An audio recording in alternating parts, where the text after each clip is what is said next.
Chapter 4. Tradition and Reputation. Whatever you are, be a good one. Abraham Lincoln. Company Performance Profile, Harley-Davidson Incorporated. Title of Profile, Reputation Sells. Harley-Davidson Motorcycles, recreating an image of quality, attitude, and American pride. Backed it up? They went from making leaky, defect-ridden bikes as a subsidiary of a sporting goods company, AMF Corporation, which made bowling balls, to regain its independence, making quality its number one priority, and becoming one of the most well-recognized, well-respected brand names in the world. What's the lesson? American pride and American made are not enough. They have to prove themselves in action. Tradition, a foundation for the future. Tradition can be the foundation for a great future. It's why we have so many grandfathers, fathers, sons, and daughters in this business, generation after generation.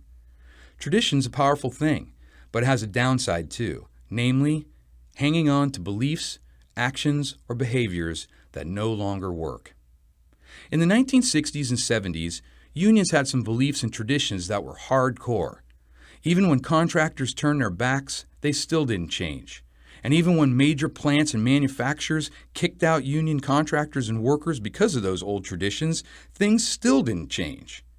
It took years of getting our asses kicked in the marketplace to understand that maybe the old days weren't the best ways after all.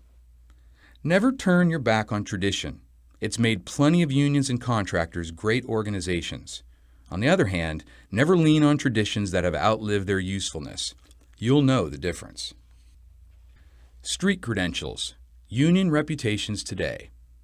How does a marketplace see union workers today? You know, all those people who don't know yet that you're the best in the world? What negative stereotypes and images are out there? What kinds of messages about unions and union workers are being put out by the media? Let's face it, sometimes it's not pretty, and oftentimes the things people believe aren't true. But if they believe them, they might as well be true. For example, take a look at the following statements. Union workers are overpaid. Union workers are hard to deal with. Union workers take things for granted. Union workers are spoiled. Union workers are no better than non-union workers. Union workers are inefficient. Unions protect bad apples. Union workers have bad attitudes. Are any of these statements true? Look around your job site. What do you see? Does it even matter? When you think about it, the real problem we face is not whether the negative images are true, it's whether the marketplace believes they're true. It's not 1960 anymore, but some people still see unions that way because that's the way they've been shown in the movies and on TV. Unions and union workers are different now, a lot different.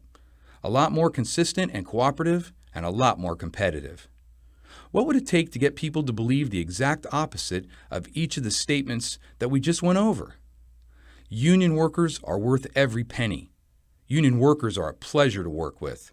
Union workers take nothing for granted. Union workers have a can-do attitude.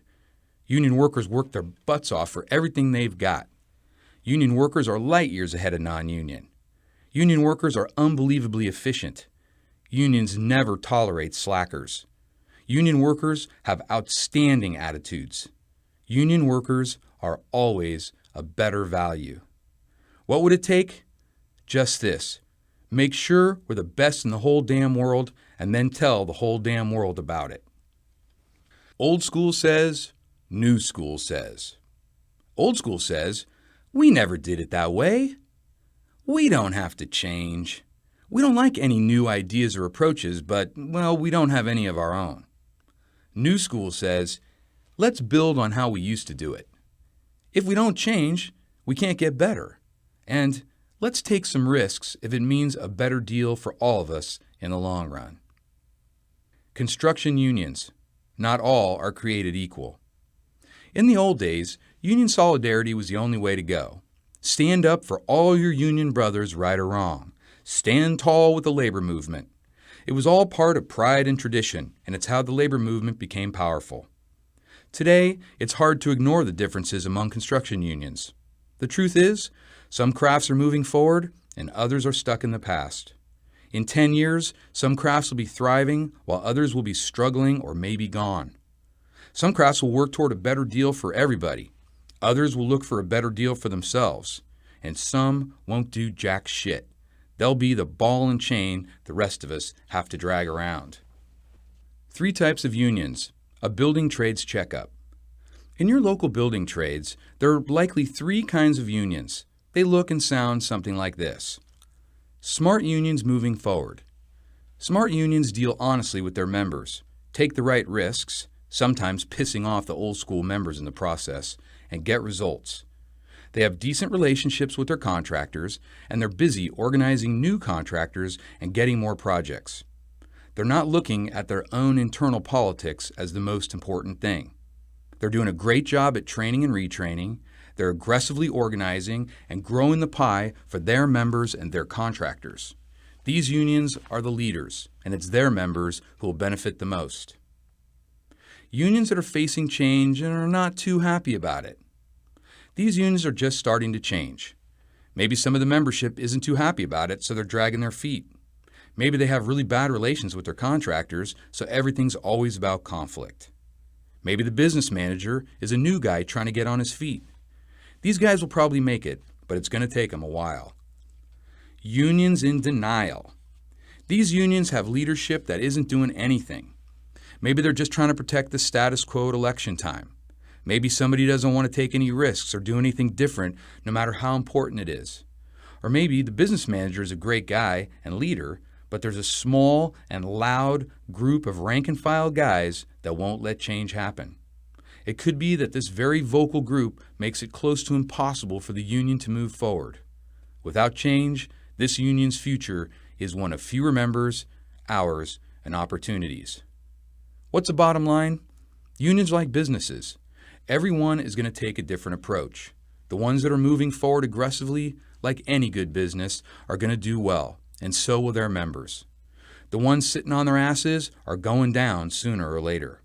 So here are some of the hard questions that lie ahead.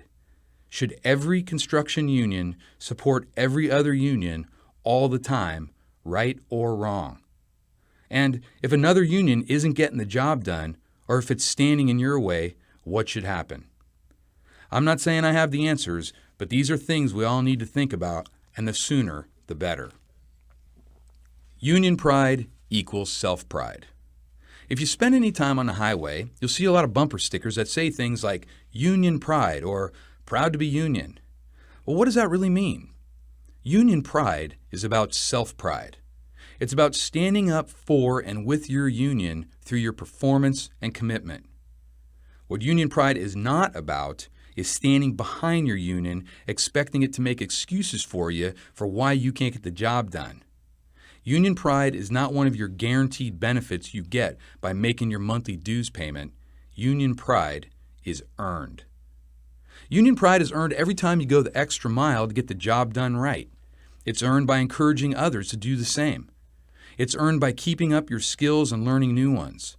It's earned by getting out of the mindset of, what am I going to get in return for paying my dues every month, and into the idea of, how am I supporting the positive union image every single day on the job? It's not what you put on your bumper. It's what you do on and off the job every day.